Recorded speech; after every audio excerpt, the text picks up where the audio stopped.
तृण धर्यो के कहत बैदे। जब रावण मां जानकी के पास आया,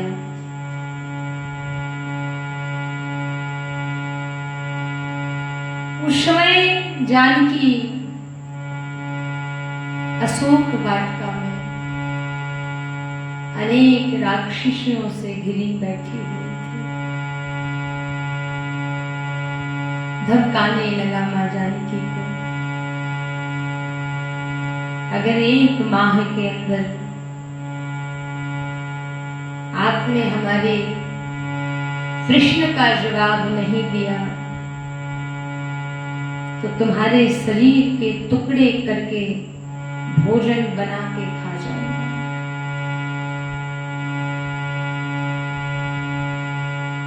वो मां जानकी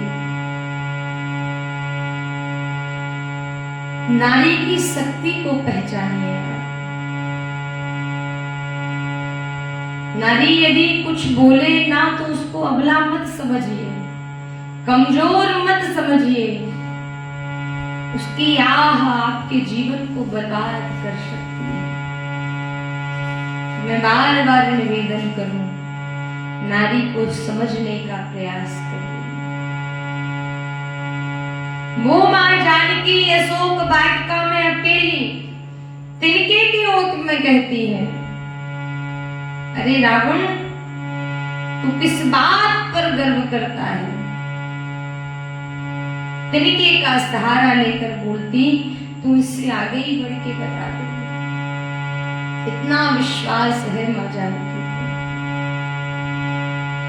और रावण में दुस्साहस नहीं हुआ कि रावण अपना कदम बढ़ा दे। नारी की आह में वो सामर्थ्य है, दुनिया हिल सकती है। इतना मजबूर मत करिए उसे कि इसकी आह ठाकुर तक पहुंच जाए।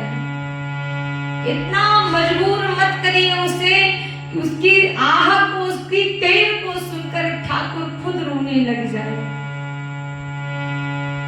अगर ईश्वर की इच्छा, ईश्वर की निगाह बदली, सब नाश हो जाएगा। क्योंकि ये तेल में वो सामर्थ्य है, जहां भाव है, जहां प्रेम है, जहां करुण क्रंदन है और जहां दुखित भाव से ईश्वर को बुलाया गया है।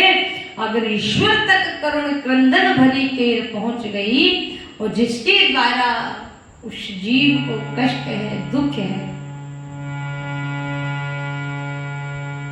ईश्वर क्षमा नहीं करेगा। जीवन मिला है, स्वयं के जिम्मेदार बनिए। स्वयं को देखिए हमें क्या करना है। ये कलिकाल है, कोई किसी के जीवन का जिम्मेदार नहीं है। और अगर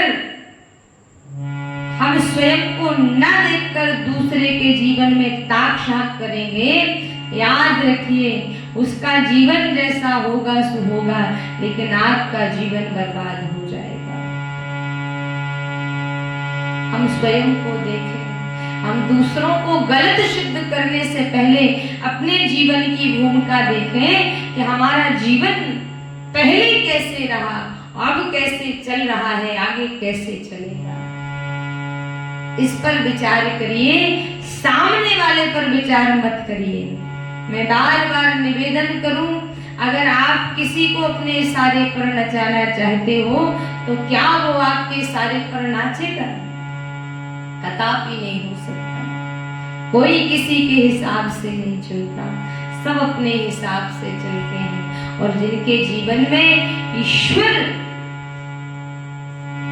की भूमिका है, जिनके जीवन में हरिनाम संकीर्तन है, जिनका जीवन ठाकुर के भरोसे चल रहा है, और उनके जीवन में यदि कोई ताक झाक करता है तो उसका हिसाब बिहारी जी करते हैं, उसका हिसाब ठाकुर करते हैं। इसलिए इतना मजबूर सामने वाले को मत करिए कि आपका हिसाब करने के लिए ठाकुर को आना पड़े।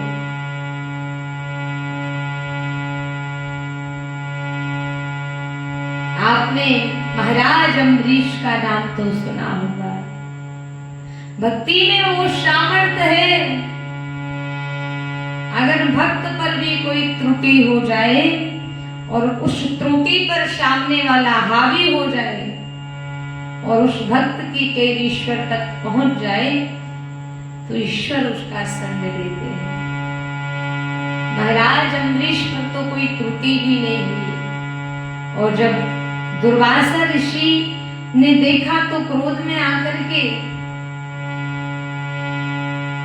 एक कृत्या नाम की राक्षसी को प्रकट किया और वो मारने के लिए तैयार हुई। भक्ति में वो सामर्थ्य भगवान का सुदर्शन चक्र आया और दुर्वासा को मारने के लिए तैयार हो गया। भक्ति में वो सामर्थ्य, विचार करिए। दुर्वासा भगवान शंकर के पास गए, भगवान शंकर ने शरण नहीं दी। ब्रह्मा के पास गए, ब्रह्मा ने शरण नहीं दी। भगवान विष्णु के पास गए, भगवान विष्णु ने कह दिया जो हमारे भक्त को व्याकुल करेगा, परेशान करेगा, कष्ट देगा, भला उसको मैं कैसे क्षमा कर सकता हूँ। दुर्वासा जी, आपने मेरे भक्त का अपमान किया है, इसलिए भक्त के अपमान को मैं कैसे सहन कर सकता हूँ। अगर भक्त क्षमा करे तो आप बच सकते हो, अन्यथा मैं कुछ नहीं कर सकता। भक्त क्षमा करे तब। दुर्वासा दौड़े दौड़े अम्बरीश के पास गए। भक्ति में वो सामर्थ्य, भगवान का भक्त हर कोई नहीं हो सकता। जिसका हृदय कोमल होता है, जिसका भाव बढ़िया होता है, जिसका हृदय शुद्ध होता है, प्रेम जिसके जीवन में होता है, वो भगवान का भक्त होता है, सरल होता है। दुर्वासा को जैसे ही देखा, अम्बरीश चरणों में गिर पड़े। दुर्वासा कहते, पहले मेरी सुदर्शन चक्र से रक्षा करें आप।